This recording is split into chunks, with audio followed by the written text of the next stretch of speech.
नहमदुहु व नसल्ली अला रसूलिल करीम अम्मा बाद फ़ौज़ु बिल्लाहि मिनश शैतानिर रजीम बिस्मिल्लाहिर रहमानिर रहीम। ख़वातीन हज़रात, गौर सरफराज कुरैशी न्यूज़ राइडर से आपकी खिदमत में हाज़िर है और सलाम अर्ज़ करता है। कल और आज के दिन बड़े इंपॉर्टेंट थे। कल सुप्रीम कोर्ट ने जो माले मुफ्त दिले बहरैम और जो मुफ्त की सीटें मिल रही थी माले गनीमत के तौर पे, वो सुप्रीम कोर्ट ने 8-5 से नून लीग और दीगर पार्टियों से छीन लिया है। और उसके बाद जो हुकूमती वज़रा के बयान आ रहे हैं वो इंतहाई शर्मनाक हैं और डिडाई के साथ झूठ बोलते हैं। 8 जजों ने कहा है, सारी दुनिया को नहीं पता इलेक्शन किस तरह हुआ है। पीटीआई का बंदा, ना कागजात उसके छीने जाते थे, ना उसको जाना जाता था, ना उसके प्रपोजल को जाना जाता था, ना सेक्रेटरी को जाना जाता था। सारी पुलिस स्टेट बनी हुई थी और पुलिस वाले कहते थे जी हमसे करवाया जा रहा है, हम मजबूर हैं इस मामले में। और इलेक्शन कमीशन की तो बददयांती अय्या हो चुकी है ना, उसकी मेलाफाइडी, उसकी जो इंसाफ से दूरी और उसने जो जितना गंद इस इलेक्शन में डाल सकता था उससे डाला। वो बड़ी तवील वीडियो हो जाएगी, उस पर किसी वक्त बाद में बात करेंगे। लेकिन कल पाकिस्तान की अदलिया ने एक नई तारीख रकम किया है। एक तरफ स्टैब्लिशमेंट थी, हुकूमत थी, लेकिन आज़ाद अदलिया ने, आज़ाद मंच जजों ने आज़ाद फैसला किया और उन्होंने बताया कि जो 14 जनवरी का फैसला था उसको इलेक्शन कमीशन ने गलत इंटरप्रेट किया। उनको कोई इख्तियार नहीं था कि तरीके इंसाफ को एज ए पार्टी खत्म कर देते। उन्होंने तो पार्टी बैन कर दी थी इलेक्शन कमीशन ने, और इलेक्शन कमीशन ने ये जानबूझ के सारा किया है। और उसमें हमारे जो काजी कज़ा साहब है उनकी आशीर्वाद शामिल थी। अब वो कहते हैं जी मैंने कब कहा था ये बैन कर दें। यानी वो आज मैं जो सबसे बड़ा वाकया हुआ है अफजल मजोका साहब का, कि जो एडिशनल सेशन जज इस्लामाबाद थे, उन्होंने जो इद्दत केस है उसके पर्चे उड़ा दिया।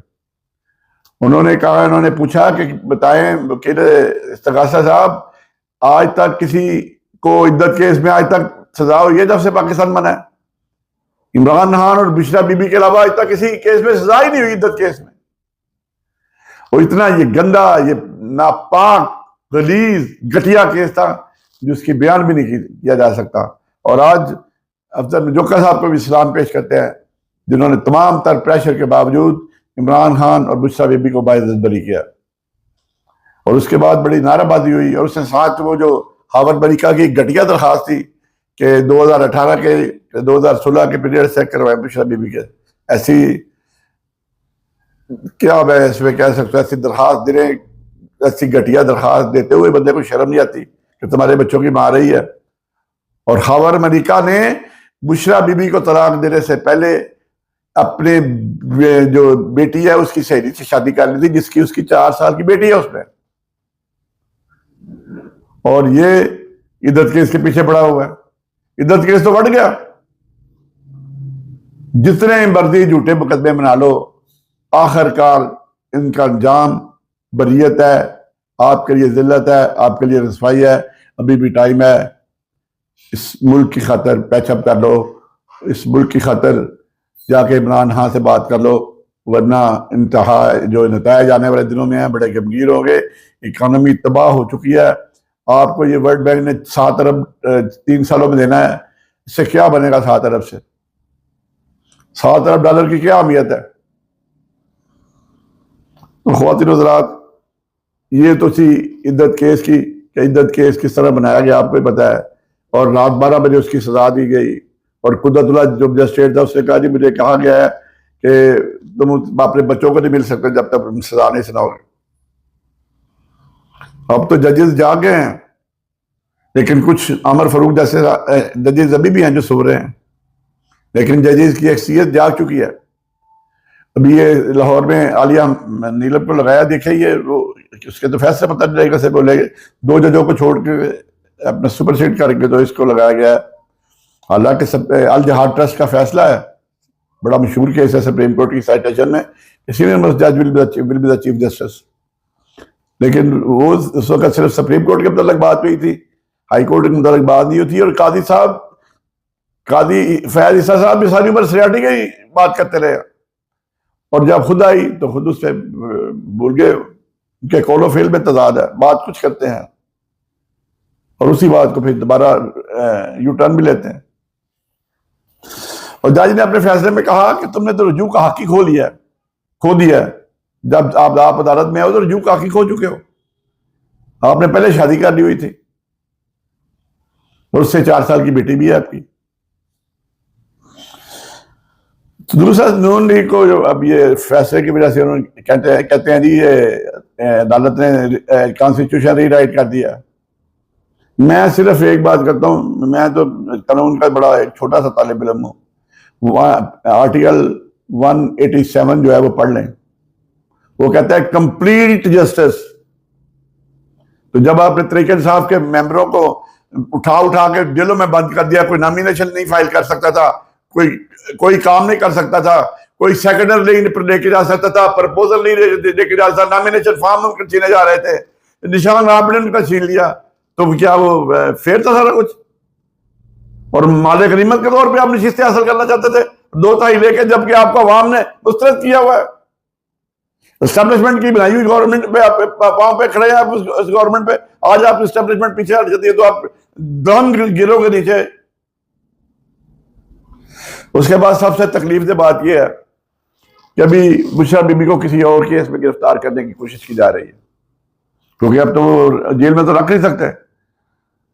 लेकिन जो सनम जावेद के साथ हुआ है, मैं उसकी पुरजोर मजम्मत करता हूं। कल जो हाईकोर्ट ने ऑर्डर डीबी ने दिया, उन्होंने लिखा था कि रियासत को शहरी का तहफ़्फ़ुज़ करना, उसका उसकी नकल व हरकत का रखना जिम्मेदारी हुकूमत की है। आप बिलाए वजह एक ऐसा नहीं हो सकता कि एक केस में मानते हो दूसरे में फिर गिरफ्तार कर दो। उसने जो हाईकोर्ट ने तमाम डीसीओज को और तमाम डीपीओज को और तमाम डिस्ट्रिक्ट एंड सेशन जजों को जो रिमांड सोचे समझे देते थे, उनको सारा ये बनाया कि आप रिमांड भी दे सकते। तो लेकिन आज उसको इस्लामाबाद पुलिस पकड़ के ले गई। जब उसके जेल से निकली है तो वो ऑलरेडी प्लान था, इस्लामाबाद पुलिस पकड़ के ले गई है। ये हम बनाना रिपब्लिक में रह रहे हैं, इस्लामी जमहूरिया पाकिस्तान में रह रहे हैं। यहां कॉन्स्टिट्यूशन नाम की चीज का वजूद नहीं रहा, इसीलिए तो कहते हैं कि कॉन्स्टिट्यूशन रीराइट कर दिया। और आप तो सारे खुद 16 बंदों को छोड़ के सारी नून लीग जो है वो फॉर्म 47 की पैदावार है। कोई शर्म होती है, कोई या होती है, वो किसी में वो भी नहीं है। इलेक्शन कमीशन का जो कंडक्ट है उसको फौरी तौर पर रिजाइन करना चाहिए। और मैं तो इनको तरीके इंसाफ के जो वर्कर्स हैं, जो लीडर्स हैं, जो कंबायर हैं, उनको चाहिए फौरी तौर पर रेफरेंस फाइल करें। और ये जब डिटेल जजमेंट आ रही, मैं आपको बताऊंगा, ये इलेक्शन कमीशन इस पे पास जाएगा। वैसे भी वो जर्मनी में जा रहा है तो इज्जत तो यही है कि खुद ही चला जाए, वरना सुप्रीम जुडिशल काउंसिल चला जाएगा। जब काजी साहब नहीं होंगे तो 1 मिनट लगेगा सुप्रीम जुडिशल काउंसिल से इसको निकालने के लिए। ख्वातीन हज़रात, इसी के साथ मैं इजाज़त चाहता हूँ। सनम जावेद की जो गिरफ्तारी है, मैं पुरजोर मरम्मत करता हूँ और मैं ये इनको लीडरान को कहता हूँ कि कंटेम्प्ट फाइल करो, तमाम इस पे IG पंजाब पे करो। कैसे इस्लामाबाद पुलिस पकड़ के ले जाई, कैसे उनकी जरूरत हुई कि वो आगे इस्लामाबाद पुलिस पकड़ के ले जाए गुजरावाला से। इनकी मिली भगत के बगैर, पंजाब पुलिस की मिली भगत के बगैर क्या वो गिरफ्तार किया जा सकता था उसको? मुझे तो वो शेर याद आ रहा है इख्ताम पे, जुल्म फिर जुल्म है, बढ़ता है तो मिट जाता है, खून फिर खून है, टपकेगा तो जम जाएगा। ख्वातीन हज़रात, इसी के साथ इजाज़त दें। दुआ में याद रखें कि दोनों का ख्याल रखें।